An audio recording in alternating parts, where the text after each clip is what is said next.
Authorities थी उनको तो होश ही नहीं आ रहा था कि पता नहीं क्या हो गया।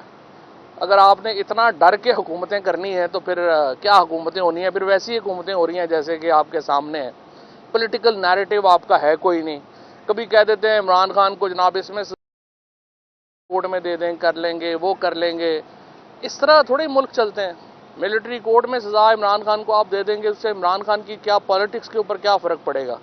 पाकिस्तान को इतना तकसीम कर दिया है इस हुक्मरान टोले की पॉलिसीज़ ने कि मुझे तो बहुत ही दुख होता है कि जब मैं देखता हूं कि पेशावर के अंदर जब एक बिल्कुल जाहिल जो जो वो तालिबान का नाज़िम अल अमूर है, जब वो पाकिस्तान के कौमी तराने के ऊपर खड़ा नहीं हुआ तो खुद पाकिस्तान से लोग जो हैं वो कह रहे हैं कि कोई बात नहीं हुई और क्या हुआ। ये तकसीम है जो पाकिस्तान में जिसमें मुब्तला कर दिया गया है।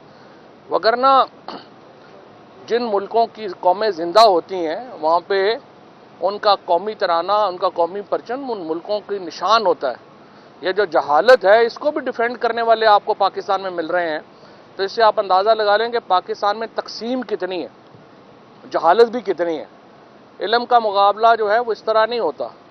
इल्म और अकल का मुकाबला जो है वो इल्म और अकल वाले कर सकते हैं, इस तरह नहीं होता जिस तरह से यहाँ पे जो है ये सोच है।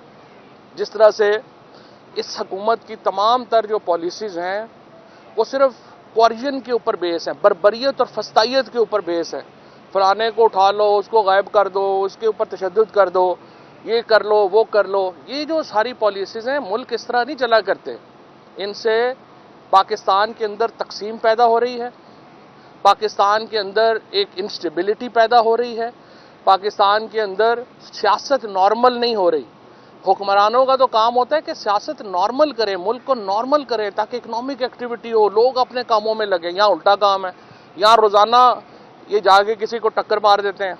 अब आपने देखा है कि किस तरह से हुकूमत के इस ग्रोह ने जाके सुप्रीम कोर्ट को टक्कर मारी है और अब उस टक्कर के नतीजे में अपना दिमाग जो है वो घूम गया है।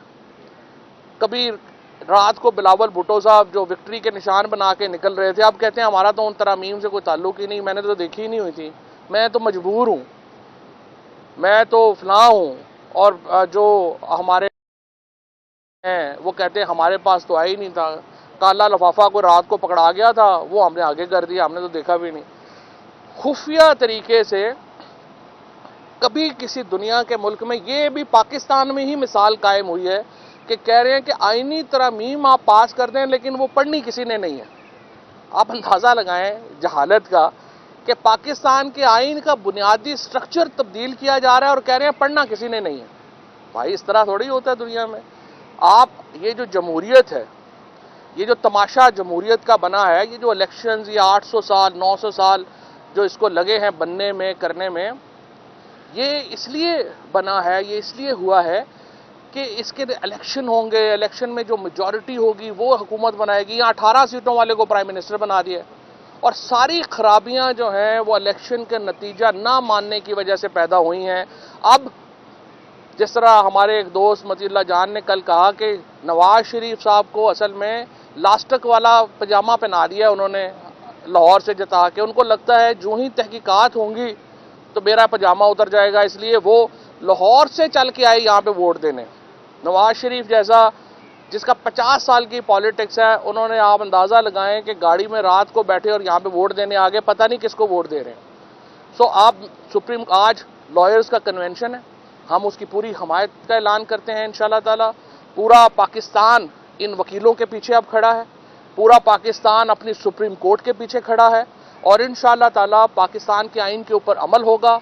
सीनियर मोस्ट जज जिसका हक है कि वो चीफ जस्टिस ऑफ पाकिस्तान बने, ये जो कह रहे हैं ना कि चीफ जस्टिस पाकिस्तान का ओहदा ही हटा दें, ये नहीं होना। इंशाल्लाह पाकिस्तान का सीनियर मोस्ट जज, पाकिस्तान का चीफ जस्टिस पाकिस्तान बनेगा। सुप्रीम कोर्ट के इख्तियारात में कोई कमी जो है वो नहीं आ सकती। पाकिस्तान के आइन का बुनियादी ढांचा तब्दील नहीं किया जा सकता। हुकूमत की एंड गेम शुरू हो गई है। अगले 45 दिन में इंशाल्लाह आप देखेंगे ये हुकूमत आपको नज़र आएगी, एलिमिनेट होते हुए, ख़त्म होते हुए आपको नज़र आएगी।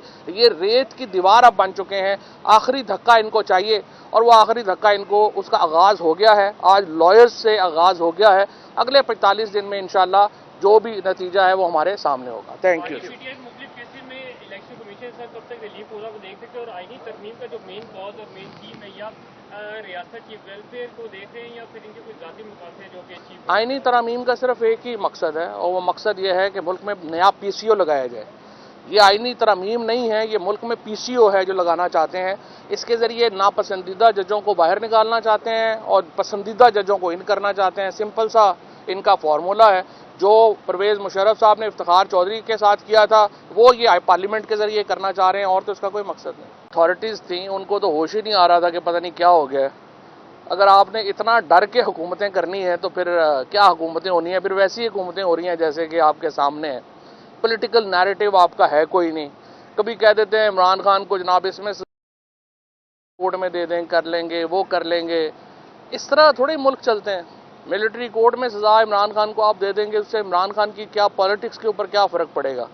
पाकिस्तान को इतना तकसीम कर दिया है इस हुक्मरान टोले की पॉलिसीज़ ने कि मुझे तो बहुत ही दुख होता है कि जब मैं देखता हूं कि पेशावर के अंदर जब एक बिल्कुल जाहिल जो वो तालिबान का नाज़िम अल अमूर है, जब वो पाकिस्तान के कौमी तराने के ऊपर खड़ा नहीं हुआ तो खुद पाकिस्तान से लोग जो हैं वो कह रहे हैं कि कोई बात नहीं हुई और क्या हुआ। ये तकसीम है जो पाकिस्तान में जिसमें मुब्तला कर दिया गया है।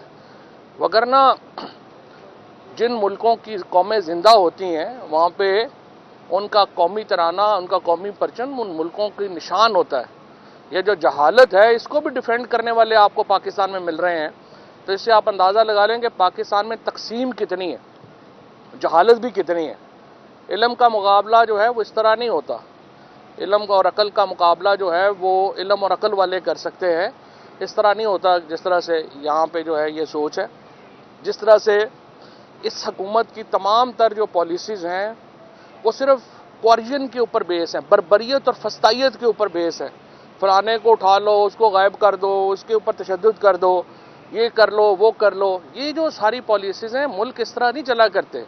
इनसे पाकिस्तान के अंदर तकसीम पैदा हो रही है, पाकिस्तान के अंदर एक इंस्टेबिलिटी पैदा हो रही है, पाकिस्तान के अंदर सियासत नॉर्मल नहीं हो रही। हुक्मरानों का तो काम होता है कि सियासत नॉर्मल करें, मुल्क को नॉर्मल करें ताकि इकनॉमिक एक्टिविटी हो, लोग अपने कामों में लगे। यहाँ उल्टा काम है, यहाँ रोज़ाना ये जाके किसी को टक्कर मार देते हैं। अब आपने देखा कि किस तरह से हुकूमत के इस ग्रोह ने जाके सुप्रीम कोर्ट को टक्कर मारी है, और अब उस टक्कर के नतीजे में अपना दिमाग जो है वो घूम गया है। कभी रात को बिलावल भुट्टो साहब जो विक्ट्री के निशान बना के निकल रहे थे, अब कहते हैं हमारा तो उन तरामीम से कोई ताल्लुक ही नहीं, मैंने तो देखी ही नहीं हुई थी, मैं तो मजबूर हूँ, मैं तो फलां हूँ। और जो हमारे हैं वो कहते हैं हमारे पास तो आई नहीं था, काला लफाफा को रात को पकड़ा गया था, वो हमने आगे कर दिया, हमने तो देखा भी नहीं। खुफिया तरीके से कभी किसी दुनिया के मुल्क में, ये भी पाकिस्तान में ही मिसाल कायम हुई है कि कह रहे हैं कि आईनी तरमीम आप पास कर दें लेकिन वो पढ़नी किसी ने नहीं है। आप अंदाज़ा लगाएं जहालत का कि पाकिस्तान के आइन का बुनियादी स्ट्रक्चर तब्दील किया जा रहा है और कह रहे हैं पढ़ना किसी ने नहीं है। भाई इस तरह थोड़ी होता है दुनिया में। आप ये जो जमहूरियत है, ये जो तमाशा जमहूरियत का बना है, ये जो इलेक्शंस, ये 800 साल 900 साल जो इसको लगे हैं बनने में, करने में, ये इसलिए बना है, ये इसलिए हुआ है कि इसके इलेक्शन होंगे, इलेक्शन में जो मेजॉरिटी होगी वो हुकूमत बनाएगी। यहाँ 18 सीटों वाले को प्राइम मिनिस्टर बना दिया, और सारी खराबियां जो हैं वो इलेक्शन का नतीजा ना मानने की वजह से पैदा हुई हैं। अब जिस तरह हमारे एक दोस्त मतीउल्लाह जान ने कल कहा कि नवाज शरीफ साहब को असल में लास्टक वाला पजामा पहना दिया उन्होंने लाहौर से जता के, उनको लगता है जो ही तहकीकात होंगी तो मेरा पजामा उतर जाएगा, इसलिए वो लाहौर से चल के आए यहाँ पे वोट देने। नवाज शरीफ जैसा जिसका 50 साल की पॉलिटिक्स है, उन्होंने, आप अंदाज़ा लगाएं कि गाड़ी में रात को बैठे और यहाँ पे वोट देने आ गए, पता नहीं किसको वोट दे रहे हैं। सो आप आज लॉयर्स का कन्वेंशन है, हम उसकी पूरी हमायत का ऐलान करते हैं इंशाल्लाह ताला। पूरा पाकिस्तान इन वकीलों के पीछे अब खड़ा है, पूरा पाकिस्तान अपनी सुप्रीम कोर्ट के पीछे खड़ा है, और इंशाल्लाह ताला पाकिस्तान के आइन के ऊपर अमल होगा। सीनियर मोस्ट जज जिसका हक है कि वो चीफ जस्टिस ऑफ पाकिस्तान बने, ये जो कह रहे हैं ना कि चीफ जस्टिस पाकिस्तान का ओहदा ही हटा दें, ये नहीं होना। इंशाल्लाह पाकिस्तान का सीनियर मोस्ट जज, पाकिस्तान का चीफ जस्टिस पाकिस्तान बनेगा। सुप्रीम कोर्ट के इख्तियारात में कोई कमी जो है वो नहीं आ सकती। पाकिस्तान के आइन का बुनियादी ढांचा तब्दील नहीं किया जा सकता। हुकूमत की एंड गेम शुरू हो गई है। अगले 45 दिन में इंशाल्लाह आप देखेंगे ये हुकूमत आपको नजर आएगी, एलिमिनेट होते हुए, ख़त्म होते हुए आपको नजर आएगी। ये रेत की दीवार अब बन चुके हैं। आखिरी धक्का इनको चाहिए और वो आखिरी धक्का इनको, उसका आगाज़ हो गया है। आज लॉयर्स से आगाज़ हो गया है। अगले 45 दिन में इंशाल्लाह जो भी नतीजा है वो हमारे सामने होगा। Thank you. Election commission sir कब तक रिलीफ होगा वो देख सकते हैं, और आईनी तरमीम का जो मेन कॉज और मेन थीम है, या रियासत की वेलफेयर को देख रहे हैं या फिर इनके कुछ जाती मकासद है जो कि अचीव। आईनी तरमीम का सिर्फ एक ही मकसद है और वो मकसद ये है कि मुल्क में नया पीसीओ लगाया जाए। ये आईनी तरमीम नहीं है, ये मुल्क में पीसीओ है जो लगाना चाहते हैं। इसके ज़रिए नापसंदीदा जजों को बाहर निकालना चाहते हैं और पसंदीदा जजों को इन करना चाहते हैं। सिंपल सा इनका फार्मूला है। जो परवेज़ मुशर्रफ साहब ने इफ्तिखार चौधरी के साथ किया था वो ये पार्लियामेंट के ज़रिए करना चाह रहे हैं, और तो इसका कोई मकसद नहीं।